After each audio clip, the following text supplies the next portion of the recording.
Hey, what's up, everyone? This week's personal branding case study is on financial advisor, author, and host Suze Orman. Check it out.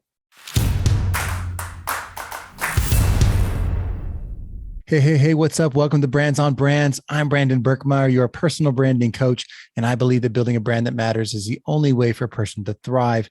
We are diving into a personal branding case study today to give you another example of someone who's come up, built their personal brand, and found success. Before we dive into it, if you are building your personal brand and you want content for that brand, best way to do that is with a podcast. If you want your free podcasting starter kit, go to brandsonbrands.com/starter kit to check that out. Now, let's get into our episode today. Suze Orman. Suze is an American financial advisor, expert, author, and podcast host. In 1987, she founded the Suze Orman Financial Group and has worked as a financial advisor, gaining notability with the Suze Orman Show, which ran on CNBC from 2002 to 2015. Orman has written 10 consecutive New York Times bestsellers about personal finance. And if you've ever seen it, you know her personal style of being very human, very authentic, definitely resonates. And that's how she became one of the top financial gurus out there. She was named twice to the Time 100 list of influential people, has won 2 Emmy Awards and 8 Gracie Awards. She's written, co-produced, and hosted 9 PBS specials and has appeared on multiple additional television shows. Suze Orman has been a guest on The Oprah Winfrey Show approximately 29 times and Larry King Live over 30 times. She's currently the podcast host of Suze Orman Women and Money podcast. And we're going to dive into that a little bit. So looking back into her story here, what you may not know is after school, Suze moved out to California and decided to, first she was waitressing and then she decided she wanted to start her own restaurant. And as the story goes, she gathered up some money, about $50,000, and put it into a money market account, which ended up losing all her money because it was managed poorly by the person running it, not her, the person that they had hired, who was not, was a little shady, and then had to figure out where to go from there.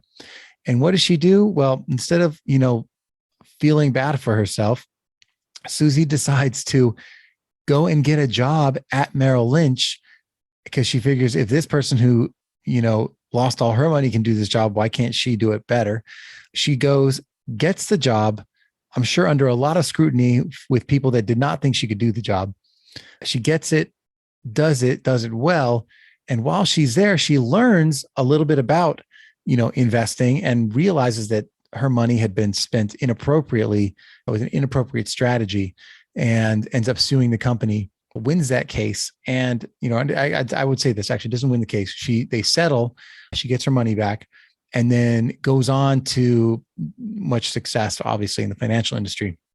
From there, she ended up starting her own company, her own financial investment advice group. And there's 2 things that get interesting. Well, one is I want you to realize that to become an expert, to become a thought leader in her space, obviously she had to acquire the skill first. So putting in that time and effort, like a lot of you have, looking at your history, looking at the resume you've built, there's experience there, right? It takes experience to build expertise. And she was invested in being the best at her particular topic. And as she got into it and became educated, became experienced, and then started her own company, she now had to figure out how to promote herself and build her own business. And this is the second lesson, right? Because as soon as she got into it, she did 2 things. One is she published her own, I'd say it's like an ebook, her own booklet, The Facts on Single Premium Whole Life, which compared single premium whole life, universal life, and single premium deferred annuities. Let's say that 10 times fast. And she distributed copies of that booklet free to anyone who requested it. And so think about this. She published a useful, helpful guide to the people exactly in her target market. And then she went on to, within that space, go on and promote herself over and over again by writing actual books, right? She realized if I want to be a guru in this space, I need to put my money where my mouth is and write some books, get my knowledge out there. And this is back in 1995 when her first book came out called You've Earned It, Don't Lose It. And from then on, she wrote a book every couple of years, and each one got more and more successful. Now, think about this. If you're in the business of thought leadership, of coaching, of personal brand service of some sort, building some credibility through authority driving mediums like a book, like a podcast, like some kind of show, anything where your content and your perspective is shared is a stepping stone to future success, right? You build it once and then it lives with you, and you can continue to build and compound on top of that. And that's what she did. Each book saw more and more success, to the point where she had opportunities then to go and promote it beyond books to, going on book tours, but also like going on TV shows, going on PBS, going on QVC, and being able to pitch her services and products to people via those mediums, right? So the self-publishing and published books leads to more opportunities to get herself into bigger audiences. And then eventually those books and the wild success of them turns into her being able to get on her own show, the Suze Orman Show, on CNBC in 2002, right? And it goes on and on from there, and she becomes the guru we all know and love today. But for me, the interesting thing is the journey a lot of us are on right now is, you've built your experience in corporate. If you haven't, that's where you start. But if you built your experience in corporate, figuring out when you're going to leave and build the business on your own, and then how you're going to hustle to build credibility for that business, whether it's obviously through client work, but also through thought leadership and expertise and creating content and putting it out on platforms that people can find it. That's the recipe that worked for Suze Orman. That's the recipe that continues to work to this day. But as the mediums change, your content platforms change as well. Content is still the key.